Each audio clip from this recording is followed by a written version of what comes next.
शान्तिरन्तरिक्षकुं शान्तिः पृथिवी शान्तिरापः शान्तिरोषधयः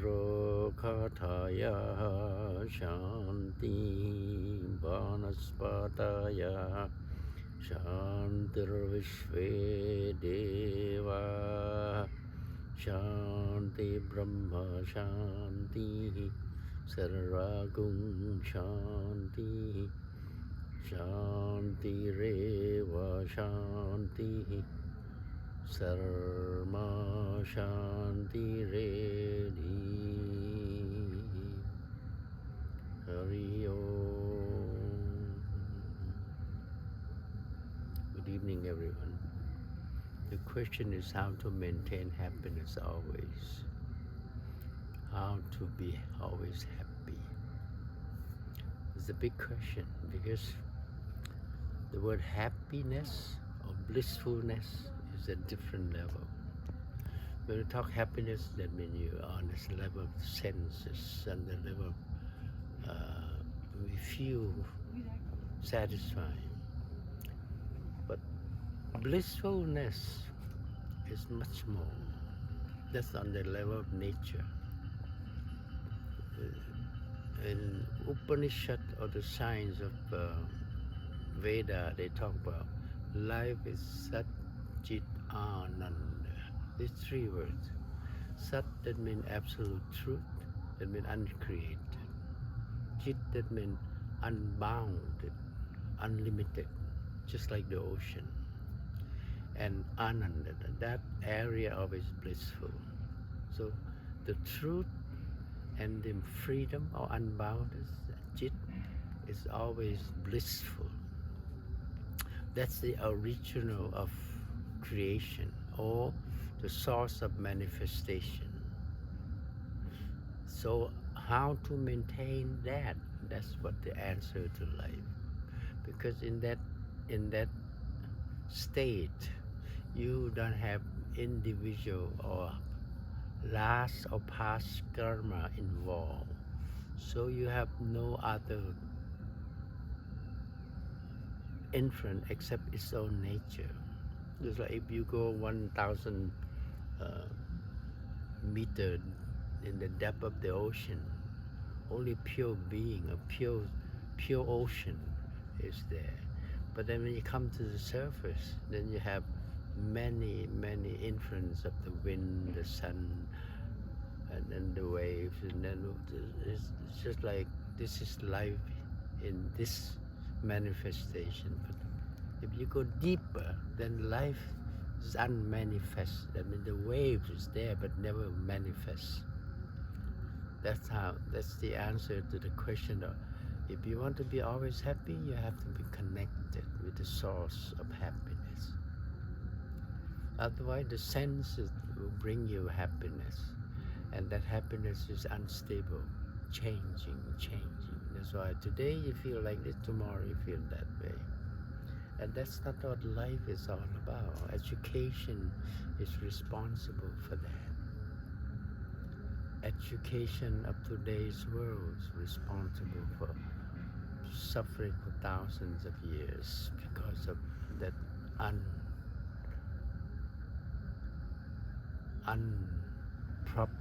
improper vision about life. Any other question? We talk about how to maintain always happy in life.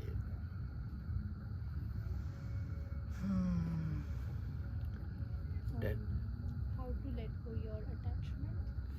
you don't try to let go of the attachment because at the beginning you don't have that. Attachment only comes through karma, impression. So impression only comes through emotion and the senses. So you collected that impression and it stays there. Karma is basically. And what behind that karma is dharma. Dharma always behind, we sometimes use the word Sanatana Dharma. is the force of evolution or the law of nature. It continue bring you to grow, and through this karma you have to grow. But for some reason this karma is become strong by the mistake of the intellect we call Maya. The intellect taking over. So they make mistake, they make wrong decision, they make mistake. So impression become negatives.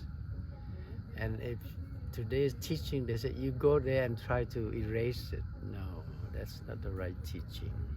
Teaching, you don't go there because it's that dark corner. And when as long as you stay in that light corner, you don't mind the other dark corner. So you just enjoy the light, period. This is my teachers teaching me only this.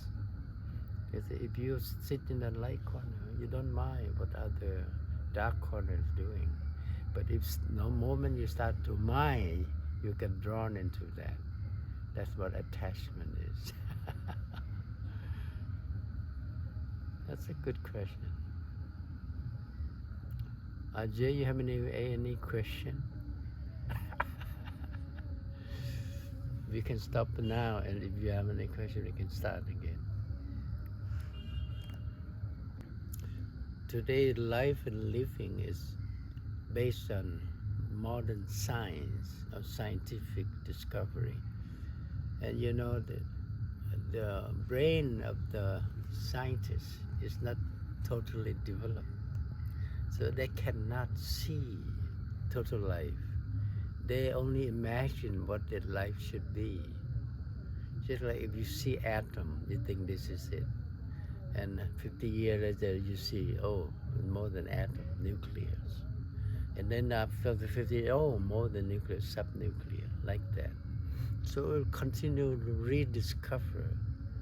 But, and that's what life is going on through that darkness because of this entrance. But in the old Vedic civilization, they don't give you any kind of concept about life. This is here, they put some lemon in your mouth and they say, this is life, period. You don't have to explain why it's so sound, why it's so sweet, why it's so big.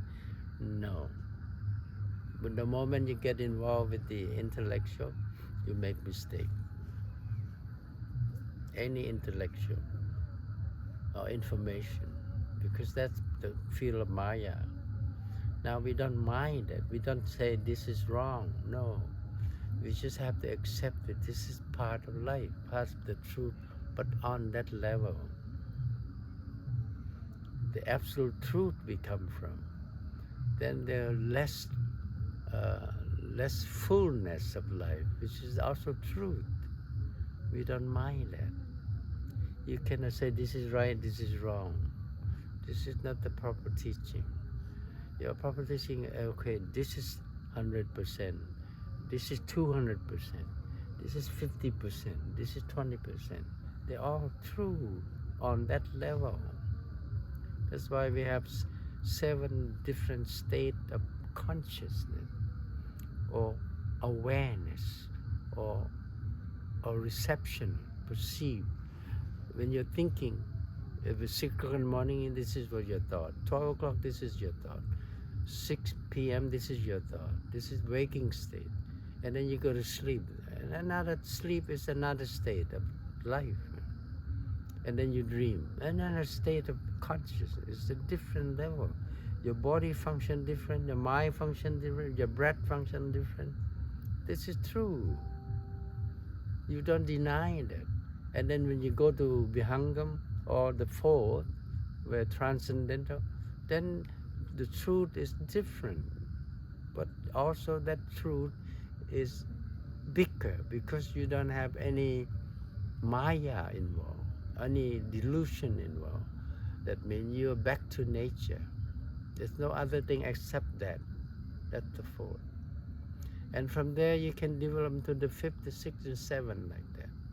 The higher state of perception, the celestial state. You can feel this room when you first in is, oh, it's blah blah blah. Then you are in thinking, and then if you don't think, then you go to sleep, and you go to dream. You're still in the same room, but your awareness is different. And by now, when I'm sitting here, I don't feel sleepy. I don't dream. I don't think, but I feel peaceful. I'm in a fourth state. Same room, same body, same environment, but my awareness, my perception different. When this will not come into my awareness, then I'm free. We use the word pure being, Atma, Dhyan. And when that pure being is continue on with other thought or other dream, then you can separate two identity, the world outside and the world inside. And you're that high, you're in the fifth already. This is what the purpose of Vihangam Yoga. You totally separate identity, yourself, with external. You witness, but you're not identity with it. You see, you understand, but you're not overshadowed by it. You're free from past karma. This is the fifth state. And this is considered you don't have to rebirth again. Because you're not involved with the past karma. Your impression is there, and I'm here. And I see your impression, this is it. But I'm not involved. When you left that body, then you're not living anywhere. And that's the fifth stage. You don't reborn again. In the yoga, if I remember this, if you're aware of the breath before it turns inward from maybe 10 inches, 12 before, I mean aware from the, when you're aware of the silent, the turning in the breath, the prana. You go in and to the heart and then turn into apana. Then you're not born again. And that's physiology can prove that. So reborn or not born is very practical. It's dependent where you want to go, how you want to go. And then people on the spiritual path, they said, no, I don't want to be born again, because it's to be born is not desired. But you need that body to be born so that you can go beyond. You need this body to function, to evolve, so that you have that experiences. It's good for now. Jai Gurudev.